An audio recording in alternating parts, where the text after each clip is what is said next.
नमस्कार विद्यार्थियों, हमने आज तक चर्चा की संगीत के बारे में, नाद के विषय में, स्वर की बात की, सप्तक की बात की, ठाट की बात की। उम्मीद है कि आपको ये वीडियोस बहुत अच्छे लगे होंगे। और आज का वीडियो मैं राग के ऊपर बना रहा हूँ, आपको राग के विषय में बताऊंगा। जैसा कि आप जानते हैं कि राग हमारे भारतीय संगीत की आत्मा है। राग हम आज जो भी हम शास्त्रीय संगीत गाते बजाते हैं, ये सब राग आधारित ही है। हम राग ही गाते बजाते हैं। इससे पहले क्या प्रचलित था? जाति राग। तो राग शब्द रंज या राग रंजना अथवा आनंद देना धातु से उत्पन्न होता है। स्वरों तथा वर्णों की वह अनुपम रचना जिसे सुनकर आनंद की प्राप्ति हो, राग कहलाती है। विद्वानों ने राग की परिभाषा इस प्रकार दी है। विद्वानों ने कैसे की है राग की परिभाषा? कि ध्वनि की वह विशेष रचना जिसको स्वरों तथा वर्णों द्वारा विभूषित किया गया हो और जो सुनने वालों के चित्त को मोह ले, राग कहलाती है। अब क्या आपको पता है कि राग शब्द का सबसे पहले प्रयोग महर्षि मतंग ने अपने ग्रंथ बृहदेशी में किया। बृहदेशी में मतंग लिखते हैं कि योयम ध्वनि विशेषस्तु स्वर वर्ण विभूषितः रंजको जनचित्ता नाम स राग कथितो है। योयम ध्वनि, योयम वह ध्वनि आवाज, वह विशेष आवाज, विशेषस्तु स्वर वर्ण विभूषित है, जो स्वरों तथा वर्णों द्वारा विभूषित की गई हो, सजाई गई हो, सजी हो। रंजको जन चित्ताना, जो आम व्यक्ति के, जन जन के चित्त का रंजन करे। रंजन ये रंज धातु से उत्पन्न हुआ है, जिसका अर्थ क्या है? आनंद देना। वह क्या है? राग कहलाती है। यानी ध्वनि की वह रचना, वह ध्वनि, वह विशेष रचना जो सुंदर स्वरों तथा वर्णों द्वारा विभूषित की गई हो और जो सुनने वालों के चित्त को आकर्षित कर ले, मोह ले, आनंद दे, वह क्या है? राग कहलाती है। ध्वनि की वह रचना, विशेष रचना जिसको स्वरों तथा वर्णों द्वारा विभूषित किया गया हो और जो सुनने वालों के चित्त को मोह ले, राग कहलाती है। राग से विभिन्न रसों की अनुभूति होती है, इसलिए राग की परिभाषा में रसात्मक राग भी कहा गया है। इस रसानुभूति से ही सुनने वालों का चित्त आकर्षित होता है। प्राचीन काल में राग के 10 लक्षण अथवा नियम माने जाते थे, इसलिए प्रत्येक राग को उन नियमों के अनुसार गाना पड़ता था। अब ये राग के नियम कौन से थे? उनके अनुसार गाना पड़ता था तथा नियमों के विरुद्ध राग अशुद्ध माना जाता था।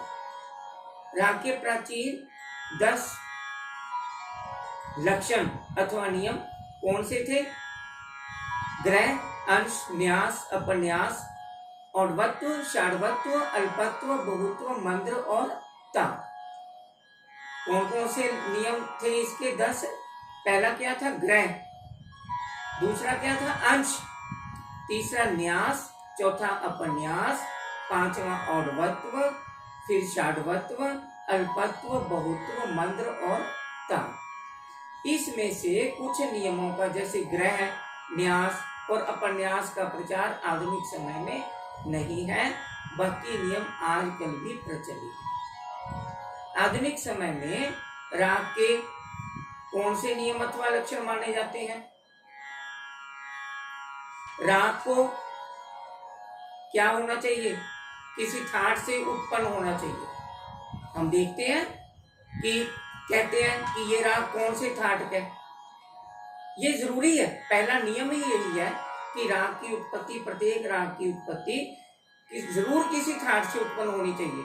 जैसे मैंने पहले भी आपको कहा था कि हिंदुस्तानी संगीत में कई ऐसे राग हैं जो इन 10 ठाटों में नहीं आते, जो भारतीय संगीत के 10 ठाट हैं।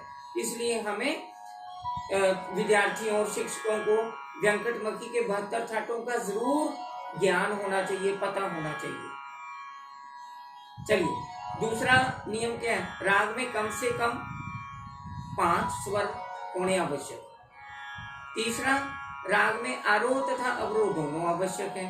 केवल आरोह से ठाट पहचाना जा सकता है, परंतु राग नहीं पहचाना जा सकता। चौथा, राग में वादी संवादी स्वरों का होना आवश्यक है। पांचवा, राग में रंजकता का होना आवश्यक है। छठा, राग की परिभाषा में दिया गया रंजको जन चित्ता नाम, अर्थात रंजकता होने से ही सुनने वाले क्या हो सकते हैं? मुग्ध हो सकते हैं। और अगला क्या है? राग में षड्ज स्वर कभी वर्जित नहीं हो सकता। षड्ज स्वर को आधार स्वर माना जाता है। नेक्स्ट, राग में किसी रस की अभिव्यक्ति होनी चाहिए। तो रस की अभिव्यक्ति कैसे होनी चाहिए? जैसे राग में हमने परिभाषा में भी क्या कहा था? रसात्मक राग, यानी वो राग जो कि रस से भरपूर हो। कहा था ना मैंने कि ये राग की परिभाषा में कहा गया। तो जैसा कि मैंने आपको कहा था, पहले राग से पहले क्या था? जाति गायन का प्रचार था, जातियां प्रचलित थी। कितनी जातियां थी? ये वैसे आपके नॉलेज के लिए बता रहा हूं मैं। 18 जातियां होती थी, जिनमें 7 शुद्ध थी और 11 विकृत जातियां थी। तो उसके बाद क्या हुआ? महर्षि मतंग ने अपने ग्रंथ बृहदेशी में राग शब्द का प्रयोग किया। उन्होंने राग शब्द का पहली बार प्रयोग मतंग ने ही किया। तो उन्होंने जैसे कि जिस प्रकार से राग की परिभाषा की सबसे पहले, इससे क्या स्पष्ट होता है कि उस समय में, मतंग के समय में, राग का प्रयोग भली भांति होता होगा, या यूं कहें कि राग को पूरी तरह से प्रचलित माना जाता होगा, राग का पूरी तरह प्रचार। अब हम एक्चुअल में यदि हम राग की बात करते हैं, मान लो अभी मैंने इस समय राग खमाज में सितार ट्यून की है। अब राग खमाज का वैसे हम क्या कहते हैं, कौन से स्वर लगते हैं? ठाट खमाज से उत्पन्न होता है, ये हमें पता है। जाति रे स्वर इसमें, इसके अवरोह में वर्जित है, तो इसलिए, और अवरोह में 7 स्वर लगते हैं। तो जाति कौन सी हुई? इसकी शारो संपूर्ण, जैसे नी सा गा मा पा दा नी सा सा नी दा पा मा गा रे सा। अब ये राग है, लेकिन हम यदि देखें तो राग क्या कहता है? राग कहता है कि मुझे रियलाइज करो, राग हमारा दोस्त है। राग किसी भी कलाकार की पकड़ में राग आना बहुत मुश्किल है, यदि एक्चुअल में हम देखें। अब मैं मान लो राग की बात करता हूं, मैं थोड़ा सा खमाज का आपको बताऊंगा स्वरूप आलाप करके।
तो ये राग खमाज।